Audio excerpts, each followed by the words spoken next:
กลับเข้ามาอยู่ในช่วงสุดท้ายของรายการกันเลยนะครับนี่คือช่วงของ Bus and Truck by ไกด์นั่นเองนะครับผมในช่วงนี้นะคุณหมอคือการที่เราจะพาคุณผู้ชมไปแนะนำผลิตภัณฑ์นะครับผมจากบริษัทต่างๆเรียกได้ว่าเกี่ยวข้องกับด้านขนส่งมากๆเลยทีเดียวนะฮะแล้ววันนี้ต้องบอกว่าเป็นสินค้าที่น่าสนใจเลยทีเดียวเรามาเริ่มกันที่นี่เลยครับคุณหมอ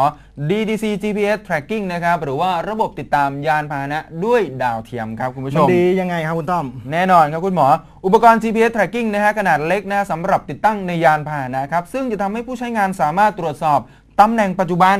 เส้นทางรวมถึงพฤติกรรมนะฮะการใช้งาน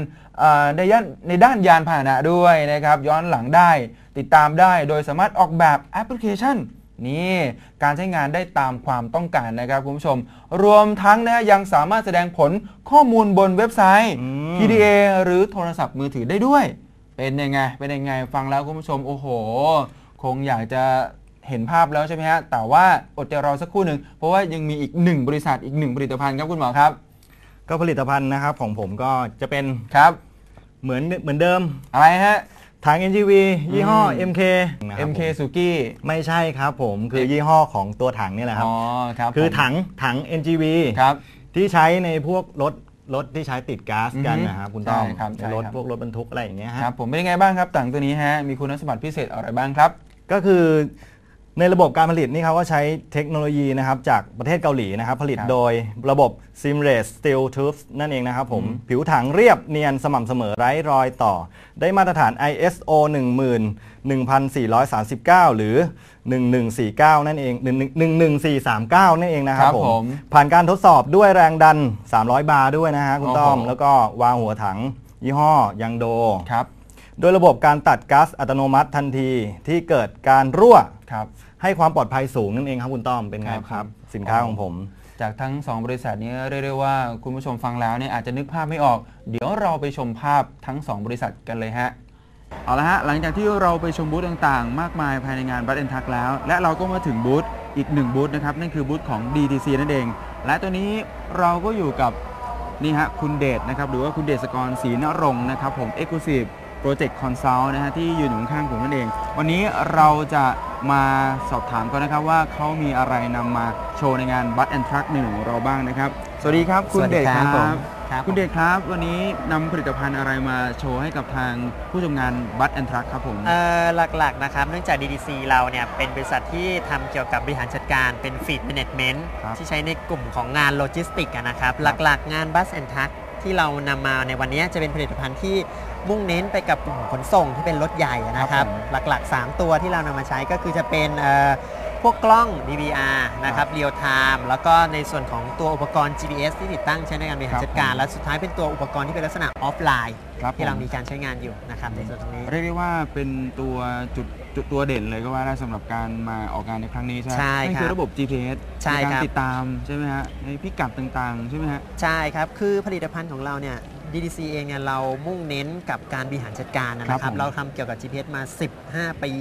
จนปัจจุบันเนี่ยธุรกิจเรามุ่งเน้นไปที่การช่วยในการบริหารจัดการครับผม GPS เนี่ยต้องบอกว่าเป็นส่วนหนึ่งที่ใช้มันในการประกอบการบริหารจัดการแต่หลักๆของเราเนี่ยมุ่งเน้นเพื่อใช้ในว่าในกลุ่มของผู้ขนส่งเองในกลุ่มโลจิสติกส์เนี่ยเขาจะใช้ทรัพยากรในที่นี้ก็คือไม่ว่าจะเป็นคนสินค้าของเขาหรือแม้แต่รถที่เขามีอยู่เนี่ยเป็นยังไงบ้างรวมถึงใช้ข้อมูลเหล่านี้ในการประมวลผลสรุปเพื่อคาดคะเนว่าอนาคตเนี่ยเขาจะบริหารจัดการกับมันยังไงเพื่อลดต้นทุนยกตัวอย่างได้ไหมครับที่ใช้บริการของ DTC เนี่ยมีอะไรบ้างที่เด่นชัดที่สุดฮะในช่วงนี้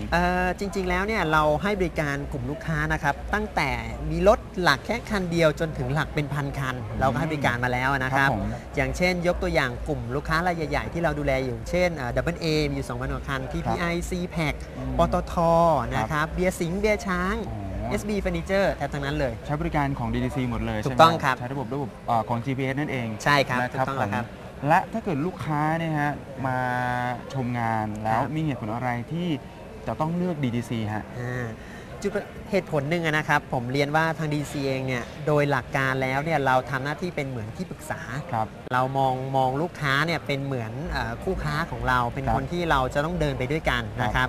เรามีศักยภาพในการพัฒนาแล้วก็ develop เฉพาะทางให้ ครับ ผมไม่ใช่ลักษณะเหมือนกับการติดตั้ง GPS เพื่อใช้งานเฉพาะแต่เหมือนกับว่า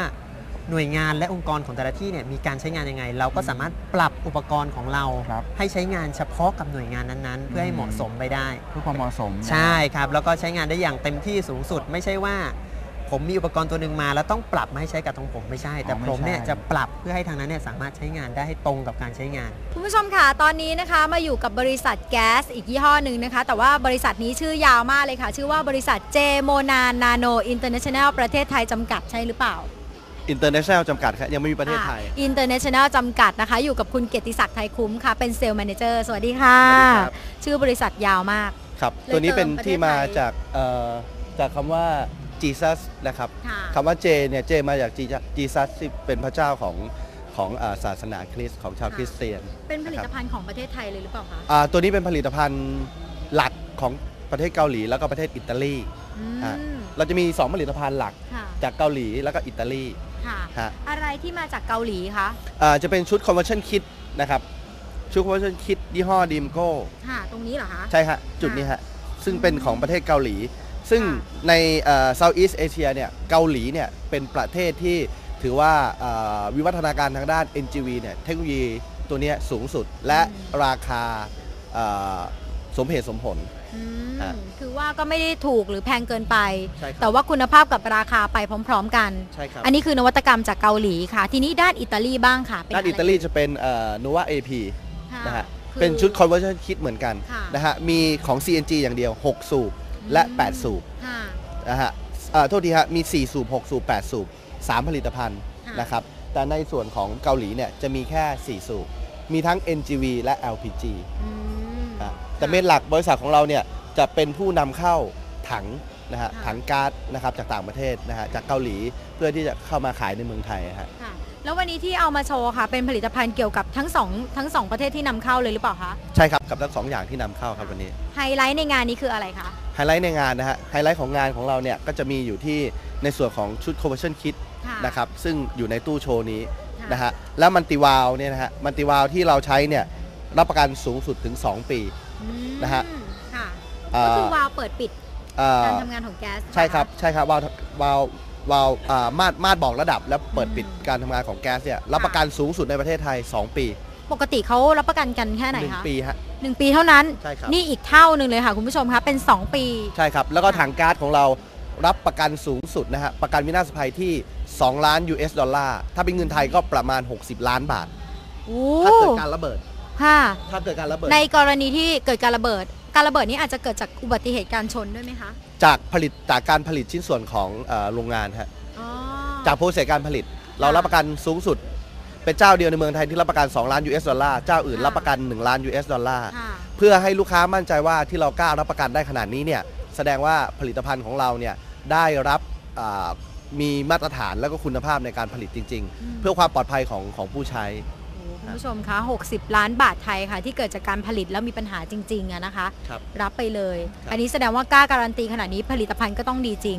ก็เป็นยังไงกันบ้างครับคุณต้อง ครับ สำหรับถัง NGV บริษัท j m o n a Nano International ครับ จำกัดนั่นเองนะครับคุณต้อม ครับผมรวมถึงจากบริษัท DTC One Group จำกัดนะฮะที่ได้เอา GPS tracking นะฮะมาให้กับผู้ชมได้ติดตามนะครับผมหวังว่าโอ้โหคงจะนะฮะสามารถนำไปใช้ในส่วนของธุรกิจของคุณได้ด้วยนะครับหรือว่ารถของคุณได้ด้วยนะครับยังไม่หมดเพียงเท่านั้นนะครับในช่วงนี้นะฮะยังมีอีกถึง 2 ผลิตภัณฑ์นะฮะที่เราจะพาคุณผู้ชมนะฮะนี่เลยมาติดตามนะครับเริ่มกันที่รายแรกเลยดีกว่าโอ้เรียกได้ว่าเป็นขวัญใจนะครับของคุณหมอเลยทีเดียวนั่นคืออะไรครับคุณหมอครับเราไปติดตามอะไรก่อนครับ ก็ต้องบอกให้คุณผู้ชมทราบนิดนึงนะครับว่าแบรนด์ของไทย 3K แบตเตอรี่อะครับ ครับ คุณต้อมเคยรู้จักใช่ไหมครับคุณต้อม โอ้รู้จักแน่นอนครับคุณหมอครับ 3K ก็ต้องบอกว่า แบตเตรี่ เขาโกอินเตอร์แล้วครับ ติดปีก อืม เป็นสปอนเซอร์ของทีมลิเวอร์พูลครับคุณต้อม เอ๊ะติดปีกนี่มันใช้กับผีแดงได้ไหมครับ ไม่ได้ครับ อืม เพราะว่าผีไม่มีปีกครับผม อ๋อ ต้องลิเวอร์พูลครับมีปีก ครับสเปอร์ได้ไหมครับ สเปอร์นั่นเป็นไก่ครับ อ๋อ ต้องลิเวอร์พูลครับเป็นหงส์นะครับ เข้า ผมมี เรื่องดีกว่า ปีครับผม เข้าเรื่องดีกว่านะฮะพูดไปเดี๋ยวจะมีเรื่องกันเปล่าๆนะครับผมไงบ้างครับ 3K แบตเตอรี่ครับในงานนี้ ก็ภายในงานนะครับคุณต้อมคุณวิรวัฒน์ขอไพบูลย์รองประธานอาวุโสบริษัทผลิตภัณฑ์ 3K แบตเตอรี่จำกัดเป็นประธานพร้อมร่วม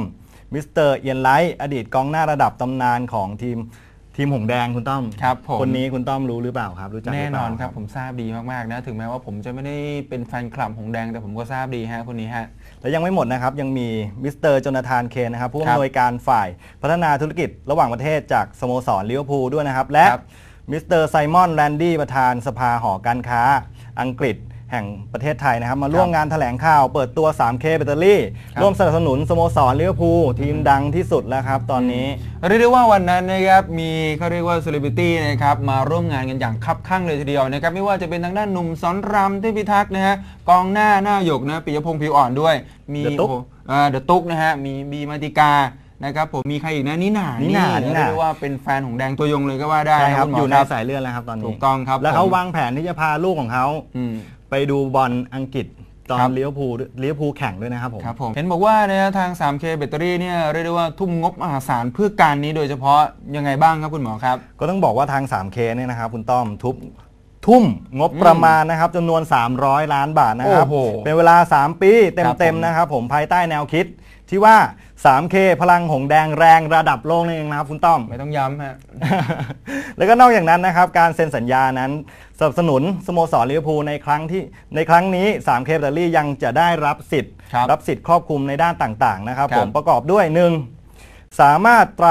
ได้ใช้ตราสัญลักษณ์นะครับหรือโลโก้ของสโมสรลิเวอร์พูลนะครับ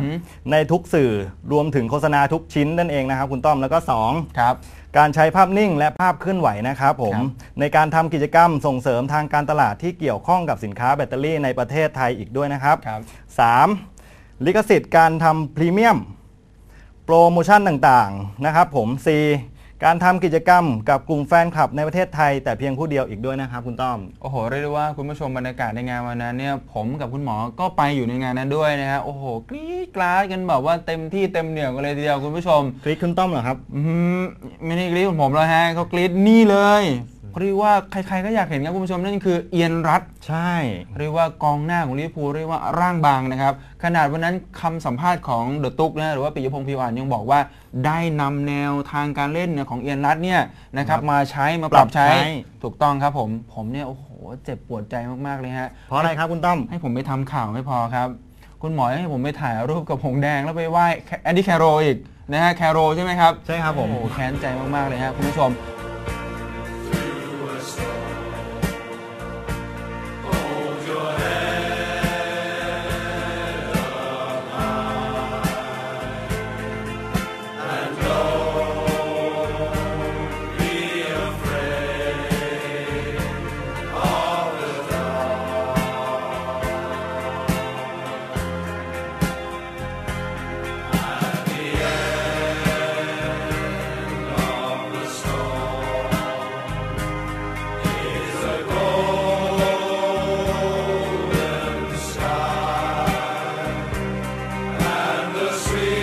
ยังมีอีกหนึ่งนี่เลยอีกหนึ่งบริษัทด้วยกันเรียกได้ว่าโอ้โหน่าสนใจมากๆเลยทีเดียวนั่นคือนะครับลิสซิ่งกสิกรไทยนะครับผมวันนั้นเราก็ไปร่วมนะครับสัมภาษณ์แล้วก็เก็บบรรยากาศในงานมาด้วย เดี๋ยวเรามาดูรายละเอียดสักนิดหนึ่งกันแล้วกันนะครับในส่วนของลิสซิ่งกสิกรไทยตั้งเป้านะครับปี 55 สินเชื่อโตอย่างมั่นคงนะครับในส่วนตรงนี้นะครับทางลิสซิ่งกสิกรเขาประกาศนะครับปล่อยกู้สินเชื่อรถยนต์ใหม่ 60,000 ล้านนะฮะโต 28% ภายใต้การทำงานแบบเครือธนาคารกสิกรไทยเพื่อตอบโจทย์บริการการเงินแบบครบวงจรให้แก่ลูกค้าและคู่ค้าทางธุรกิจอีกด้วยนะครับคุณผู้ชมครับทางคุณอัครนันท์นะครับติตศิรวิทย์นะฮะยังกล่าวเพิ่มเติมอีกว่าในปี 2555 นี้นะครับทางบริษัทเลสซิ่งกสิกรไทยยังคงให้ความสำคัญในการดำเนินธุรกิจอย่างมั่นคงนะฮะโดยได้ตั้งเป้าหมายนะปล่อยสินเชื่อรวม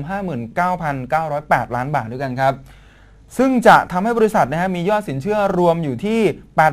82,213 ล้านบาทด้วยหรือว่าเพิ่มขึ้นที่ 28.9% นั่นเองครับพร้อมตั้งเป้าผลกำไรที่ 572 ล้านบาทนะฮะอยากจะให้เพิ่มขึ้นถึง 21.44% และ NPL เนี่ยก็อยากจะให้ลดเหลือแค่ 0.92% เท่านั้นเองนะครับและนะครับยอดขายรถยนต์รวมปี 2555 นะครับยังตั้งเป้าไว้ที่ 1 ล้านคันด้วยกันนะครับเนื่องจากปัจจัยบวกครับ ด้านมาตรการของภาครัฐซึ่งได้แก่นโยบายคืนภาษีรถยนต์คันแรกนะครับผมซึ่งได้ขยายสิทธิครอบคลุมนะครับถึงกลุ่มผู้ซื้อที่ได้รับผลกระทบจากน้ำท่วมด้วยและการผ่อนผันให้สามารถนำเข้ารถยนต์ใหม่ทั้งคันอีกต่างหากนะฮะโดยใช้ฐานภาษีเช่นเดียวกับการผลิตในประเทศประกอบกับการเปิดตัวรถยนต์รุ่นใหม่ๆในตลาดยังคงมีอย่างต่อเนื่องนั่นเองครับคุณผู้ชมเป็นไงกันบ้างครับอย่าง 3K แล้วก็ Leasing กสิกรที่อยู่ในช่วงของบ้านทักไปไกลๆของเรานะครับผมโอ้โหคุณผู้ชมฟังแล้วใช่ไหมฮะยังอยากจะเห็นภาพเดี๋ยวเราพาคุณผู้ชมนะไปชม VTR พร้อมๆกันเลยดีกว่าครับ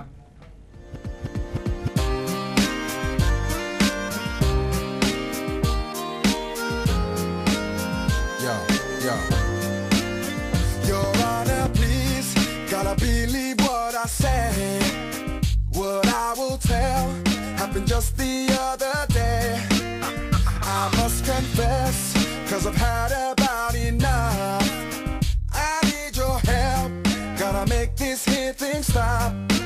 Baby, I swear I'll tell the truth. เป็นอย่างไรบ้างครับคุณผู้ชมทั้ง4ช่วงของทางรายการของเราที่มานำเสนอกับคุณผู้ชมได้ติดตามกันนะครับที่ย้ำนี่ไม่ใช่อะไรฮะคุณผู้ชมจะได้ติดตามเราได้ทุกสัปดาห์ไงฮะไม่ว่าจะเป็นในช่วงของดับเครื่องชมนะฮะก็ติดพนิดน้อยอีก2ช่วงคืออะไรครับก็ทั้งจอดคุย ครับ แล้วก็บัสแอนด์ทรัคไบค์ไกด์นั่นเองนะครับที่จบไปเมื่อสักครู่นั่นแหละที่เราไปชมภาพบรรยากาศต่างๆเยอะแยะมากมายที่นำมาฝากกันในสำหรับวันนี้นะครับเอาเลยฮะเวลาของทางรายการหมดลงแล้วนะครับผมกลับมาเจอกับเรา2คนได้ใหม่นะครับในรายการ Bus and Truck ครับนะครับผมครับคนรักรถใหญ่นั่นเองนะฮะรายการที่จะพาคุณผู้ชมไปติดตามข่าวสารต่างๆในแวดวงรถขนส่งนะหรือว่ารถใหญ่นั่นเองนะครับผมในสัปดาห์หน้าเวลา 21:00 นถึง 21:50 นทางDesign Channel นะครับผมครับผมสำหรับวันนี้เรา2คนต้องลาไปก่อนนะครับผมสวัสดีครับ